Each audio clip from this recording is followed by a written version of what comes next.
All right, zero viewers. Welcome to this first live broadcast, which isn't much, of freedomradio.org. Uh, I apologize to everybody which probably there aren't many of you, but I apologize to everybody who was looking for the live stream from the District 6, Kentucky Congressional District 6 convention today.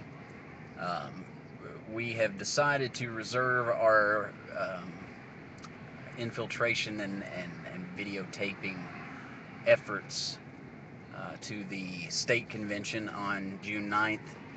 And in regards to that, I decided that it would be best if we kind of kept a low profile for this convention, especially once I got there and realized exactly how completely entrenched in establishment that our state Republican Party is. I'm new to a lot of these processes as far as going to the conventions and things.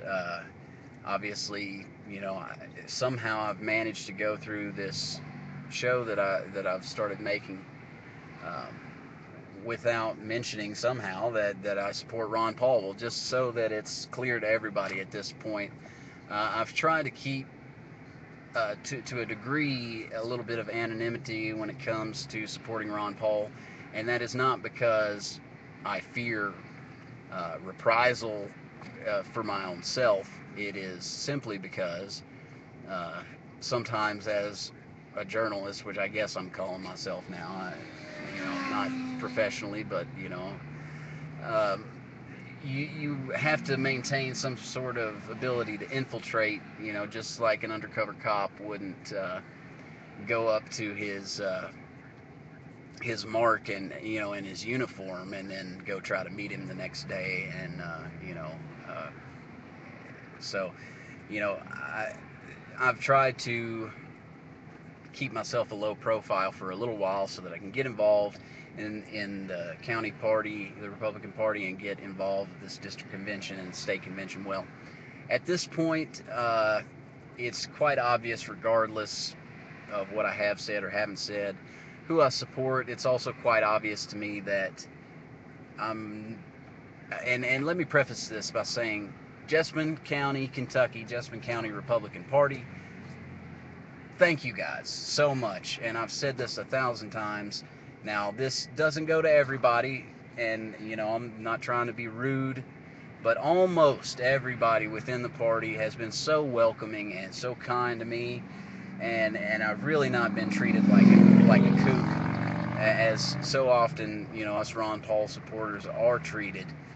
They've been great to me. They've welcomed me in. I'm on various committees, and I've had no resistance to that. I've had support. Special shout out to David Adams, who's on the executive committee with me. He's very involved in Kentucky politics, a big leader in Kentucky politics here, and I'd like to thank him for all the help that he's given me. Namely, today was a big one. So I arrived at the convention. It started at 8 o'clock this morning with meetings, for the various executive county committees and stuff, and the nominating committees. But the convention didn't actually start until 10 a.m. Well, I arrived at about 10 till, and I saw another Jessamine County delegate, moving quickly towards the door. So I parked and went in. And when I got in line for registration, he was right in front of me. They registered him and then told me that I was too late. And now I don't know if they have specific rules set forth for, what time registration closes, etc. All I know is that I was told the meeting started at 10 and credentials and all of that stuff would be done starting at 9:30. So I assume that the credentials, verification process would at least go until the meeting started, and it did not start promptly at 10. So just to clarify, it wasn't like the meeting was already started and I was trying to get in.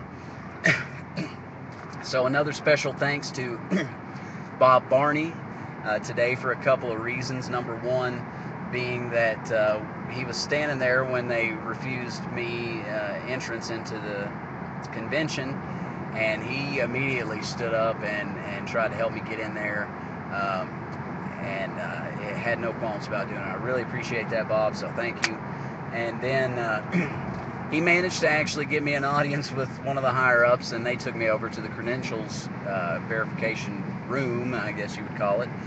And then they asked them to go ahead and check my credentials, but the credentials committee officer, whoever it was that spoke, said that it was too late and that there was, no way to get me in. So, at that point, I became just I was internally irate. I made a little bit of a smart comment, nothing major, but so I walked away, and I'm not the kind of person to give up easily, and so of course I went to my go-to guy. Buddy, again, has helped me so much. David Adams stepped up to the plate for me and started talking to a few people and managed to get me in and get my credentials verified, so I was actually able to go to the convention. And that's, that was just the beginning of the funny business. Now, I don't know. I'm not calling that funny business. I realize that there are deadlines and times, and I was running behind, as far as what time I wanted to get there and everything. But I, again, was not late to the convention, just to clarify.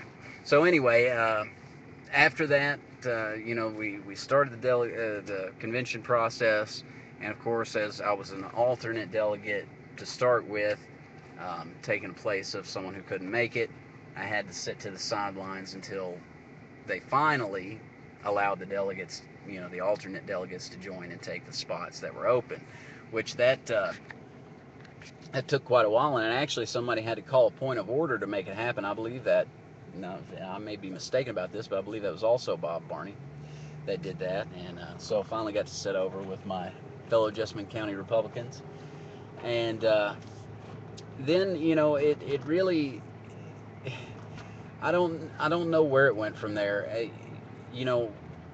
And you look at a lot of these other conventions that have gone on, and you see people involved in making calls for points of order, etc., and actually having open discussion about things. And it really kind of floored me to see the reaction of most, and don't get me wrong, but most of the people that were present at the convention basically seemed like they were there just to go through the motions and maybe make themselves look important by being there. I'm not sure, but it was not really an open for discussion kind of meeting, just for various reasons, specifically nominations of district officers were handled very, very poorly, with pretty much absolutely no consideration whatsoever. I'm still unclear as to exactly who nominated the district committee, because I am sure that the nominating committee, which Bob Barney was a member of, did not have anything to do with nominating those officers. And so the question lies therein that, where did those nominations come from? Where did they originate? And, who decides and who is considered? And obviously there were more people that were interested in these positions than just the people that were nominated. So the question, comes up as to why there's not a more fair process for becoming nominated. I mean, truthfully, the question is, why can't anybody who desires to serve be nominated at the very least, and then we can vote on who eventually becomes the officer. But obviously that was not something that the establishment Republicans there were interested in. The chairman of the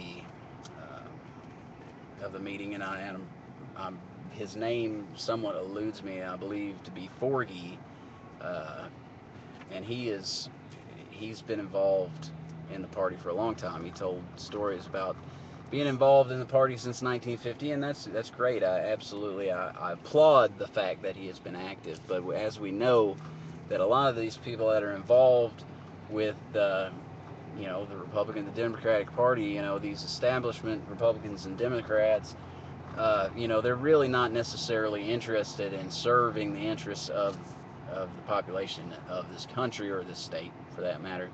And for the most part, these people are interested in serving their own interests and their own special groups of people, and scratching their buddies' backs and getting as much money as they can out of it and as much privilege as they can out of it.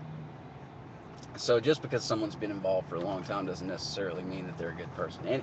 Anyway, I'm not trying to make a commentary on that gentleman at the moment. But beyond that, other interesting things that happened today. Again, Bob Barney called a point of order on a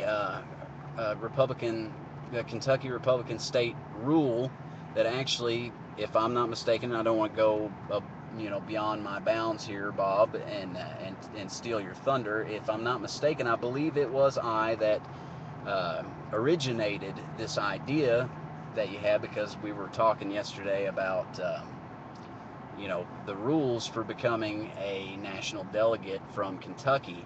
And the Kentucky state rules, and I'll post it later and we'll talk about it more later. I believe it's Rule 8.03 states basically that anyone who desires to become a national delegate from the state of Kentucky has to submit a letter of intent to the Kentucky Republican state headquarters 4 working days, I assume business days, before the convention, in order to be considered as a nominee to be a delegate to the national convention.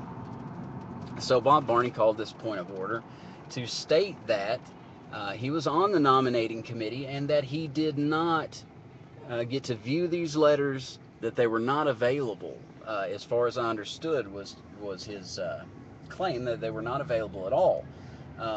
He called a point of order to say that how can we vote on a slate of delegates that hasn't even been properly nominated through the nominating committee if they didn't get to view the letters. Then basically what you have to understand is if they didn't read the letters, then most people wouldn't even stand any kind of a chance whatsoever.